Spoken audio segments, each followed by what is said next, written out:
வணக்கம் யோகி பாபுஜி. வணக்கம் சார், சொல்லுங்கள். ஒன்றும் இல்லை, இப்போ நான் ஒரு 3 வருஷம் முன்னாடி உங்களை வந்து பார்த்துட்டு நான் ஒரு கதை சொல்லியிருக்கீங்க. நீங்கள் கமிட் பண்ணியிருக்கீங்க. ஏன் நீங்கள் அந்த படம் கமிட் பண்ணுறதுக்கு காரணம் உண்மையாகவே சொல்லணும்? உண்மையை சொல்லணுமா? சொல்லிக்கோங்க. இல்லை உங்களுக்கு தெரியும்ல, அது நீங்களே சொல்லாமே. இல்லை, நான் உங்கள் வாயிலிருந்து அது கேட்கணும்னு நான் ஆசைப்பட்றேன்.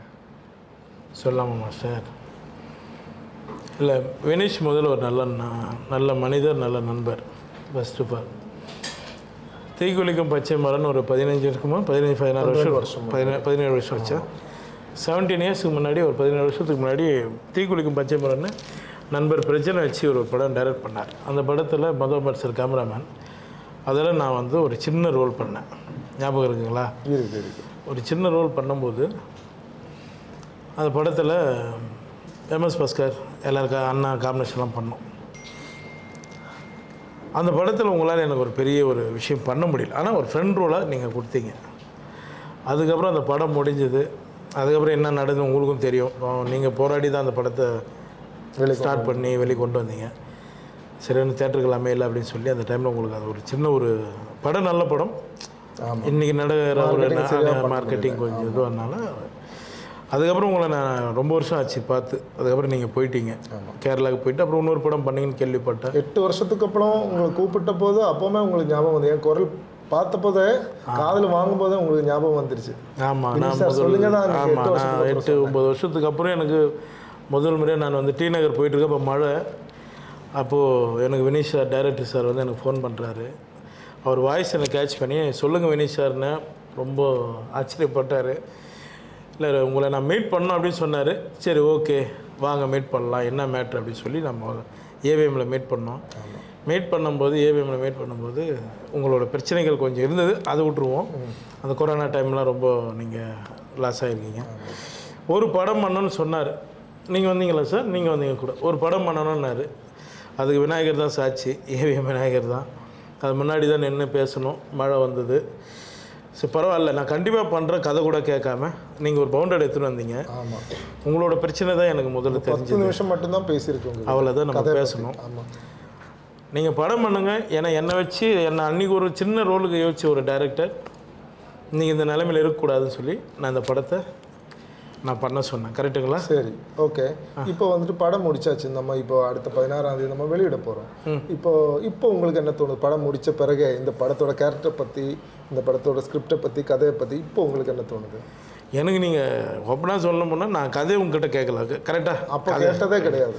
கதையை நான் கேட்கல. ஏன்னா உங்களுக்கு தெரியும், இவருக்காக நான் இந்த படத்தை நான் பண்ணேன். அது கதையோட இது வலுவு எனக்கு தெரியாது. பட் ஆனால் நான் படம் பார்த்துட்டேன். இவர் தப்பிச்சாருன்னா போதும். அதுதான் எனக்கு. டைரக்டரும் ப்ரொடியூசரும் 2 பேரும் சேஃப் ஆகிட்டாங்கன்னா எனக்கு அது போகணுன்னு நான் ஆசைப்பட்டேன்.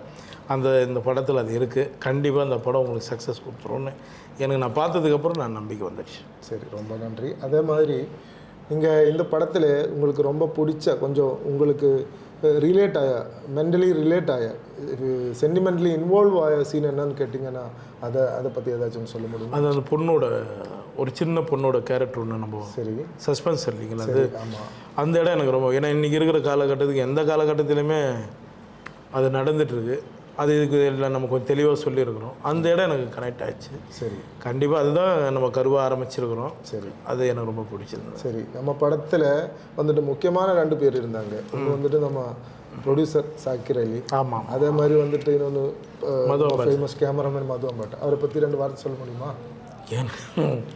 எனக்கு முதல்ல ப்ரொடியூசரை பற்றி சொல்லிடுறோம். ப்ரொடியூசர் மாதிரி நம்மகிட்ட பழகலை. திடீர்னு சீவலஸ் போட்டு வந்து நிற்கிறாரு. என்ன சார் ஜிம்மு போய் வரீங்களான்னு கேட்டேன். ஏங்க இந்த படத்தில் நடிக்கிறேங்க, உங்களையும் உள்ளையா அப்படின்னு பார்த்தா குழந்த மாதிரி நடிச்சிருந்தார் மாஸ்டர். அவர் அதில் வந்து இப்படி நிற்கணுமா, அப்படி நிற்கணுமா, நீங்கள் முதல்ல ப்ரொடியூசராக கெத்தானே இல்லையா அப்படின்ற நிலைமையில் இருந்தார். முதல்ல ரொம்ப நல்ல ப்ரொடியூசர். ரொம்ப கடினமாக முயற்சி தான் அவர் பணம் போட்டு இந்த படம் பண்ணியிருக்காங்க. ஏன்னா இந்த படத்தில் ஓப்பனாக சொல்ல போனால் ரொம்ப ஒவ்வொரு முறையும் அவங்க வந்து கஷ்டப்பட்டு தான் இந்த படத்தை முடித்தாங்க. நான் டேட்டு கொடுக்குறேன்னும் போது கூட அவங்களோட சுச்சுவேஷன், அவங்க வரும்போது நான் வேறு ஒருத்தர் இருப்பேன். ஒரு விதமாக இந்த படத்தை நாங்கள் முடித்தோம். இவரை வந்து ப்ரொடியூசர் சார், நீங்கள் இதிலேருந்து நீங்கள் இன்னும் நிறைய படம் பண்ணணும் சார். அதை தாண்டி இன்னொரு விஷயம், நீங்கள் எவ்வளோ வருஷமாக நீங்கள் காமெடி ரோலாக பண்ணிகிட்டு இருக்கு. அதுலேருந்து நடுவில் கொஞ்சம் சீரியஸ் ரோல்ஸ் எல்லாமே பண்ணியிருக்கேன். ஆனால் எனக்கு தோணுது ஆஸ் அ டைரக்டர் மட்டும் இல்லை, ஒரு ரசிகனாக நான் சொல்கிறேன், இங்கே என்டையர்லி டிஃப்ரெண்ட்டான ஒரு ஜானர் நீங்கள் பண்ண போகிற ஒரு த்ரில்லருங்கிற மாதிரி. அதை பற்றி உங்களுக்கு என்ன தோணுது? எனக்கு அது புதுசாக தான் சார் இருந்தது. எனக்கு இது வந்து இந்த படம் வந்து எனக்கு புதுசாக தான் இருந்தது.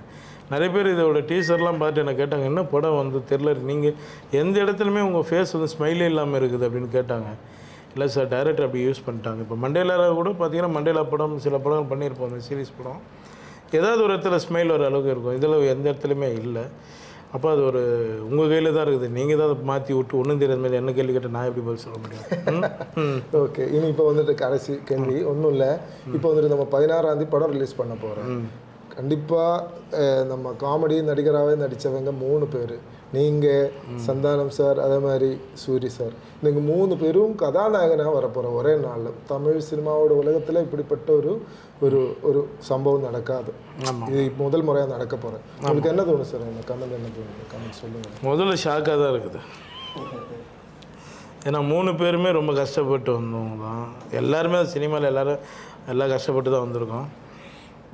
சந்தானம் அவர் வந்து எனக்கு நல்லா பழகும். நாங்கள் எல்லாம் ஒரே டீம். ராம்பாலா சார்கிட்டேருந்து வந்தவங்க எல்லோரும், லொல்லு சபாலது. சூரிய ஆரம்பத்துலேருந்து நண்பராக எனக்கு ரொம்ப காலமாக அவரும் பழகும். இப்போ அவங்க எல்லாருமே வந்து இப்போ சூரிய ஒரு கேரக்டராக வராரு, ஒரு மாமன் ஒரு படத்தில், சந்தானம் டிடின்னு ஒரு இதில் வராரு. 2 பேருமே காமெடியாக கமர்ஷியலாக வராங்க. நம்ம மட்டும்தான் ரொம்ப சீரியஸாக வரும். அது கொஞ்சம் லைட்டாக சிதற தட்டுது. மதுவம்பட் சார் வந்து அந்த தீக்குளிக்கும் பச்சை மரத்துலேயே அவர் தான் ஒர்க் பண்ணார். அவர் தான் சார் ஒர்க் பண்ணார். மிகப்பெரிய கேமராமேன். அவர் அடுத்து இன்னொரு படமும் கேட்டுட்ருக்காரு என்கிட்ட. உங்கள்கிட்ட சொன்னாரானு தெரில. இன்னொரு படம் பண்ணலான்னு சொல்லிகிட்ருக்காரு. சீக்கிரம் அவர் கூட ஒர்க் பண்ணணும்னு ஆசைப்பட்றேன். சார், என்றைக்கும் உங்களோட கேமராவில் நாங்கள் இருக்கணும் சார். நன்றி சார். ஒரு நண்பனாக நான் உங்களை பற்றி நினச்சேன். என்னென்னா 12-13 வருஷம் முன்னாடி நீங்கள் ஒரு ஜூனியர் ஆர்டிஸ்டாக என் முன்னாடி வந்திருக்கீங்க. ஆனால் இப்போ எல்லாமே இப்போ நீங்கள் வேறு லெவலாக மாறிட்டீங்க. தமிழ் உலகத்துக்கு இல்லை இந்தியன் சினிமா உலகத்துக்கு நீங்கள் என்டையர்லி டிஃப்ரெண்ட்டான ஒரு ஒரு ஒரு நடிகனாக நீங்கள் நிற்கிறீங்க. அந்த சூழ்நிலையில் இருக்கும்போது கூட பழைய ஆட்களை எவ்வளோ கஷ்டப்பட்டாலும் சரி அவங்கள ஏதாச்சும் ஒன்று சப்போர்ட் பண்ணி அவங்க ஹெல்ப் பண்ணணுங்கிற ஒரு முடிவு இருக்குல்ல, அது எல்லோருக்கும் வராது. ஒரு கலாகாரனா அந்த மனசு இவங்களுக்கு இருக்குது. அது ஒரு பெரிய விஷயம். அது ஒன்று. ரெண்டாவது வந்து பார்த்திங்கன்னா, இவர் எப்போவுமே ஆன் த ஸ்பாட்டில், இப்போது நம்ம ஸ்கிரிப்ட் வைஸ் ஏதாச்சும் ஒரு இம்ப்ரவைசிங் தேவையாக இருந்துச்சுன்னா கூட ஆன் த ஸ்பாட்டில் எனக்கு நிறைய சப்போர்ட் பண்ணியிருக்கேன். சீக்வன்ஸாகவே ஒரு அப்படி பண்ணணும் இப்படி பண்ணணும்னு சொல்லும்போது இல்லை என்னால் பண்ண முடியாதுங்கிற வார்த்தை இது வரைக்கும் இவரோட வாயிலிருந்து வரல. அப்புறம் இப்போ ப்ரமோஷன் சம்மந்தப்பட்ட விஷயம், இவர் நம்ம படத்தில் கதாநாயகனாக நீங்கள் நடிச்சிருக்கீங்க. நான் கேட்கும்போது எல்லாமே நீங்கள் கரெக்டாக வந்திருக்கீங்க. அதை விட இப்போ நீங்கள் ஏன் ப்ரமோஷனுக்கு இன்றைக்கி வந்திருக்கீங்க, நான் சொன்னது எல்லாமே நீங்கள் காதில் வாங்கிட்டே இருக்குது. என்னை பொறுத்த வரைக்கும் எனக்கு 100% நீங்கள் டெடிக்கேட்டடாக வேலை செஞ்சுட்டு தான் இருக்குது. இதுதான் என்னோட ஒப்பீனியன். நன்றி.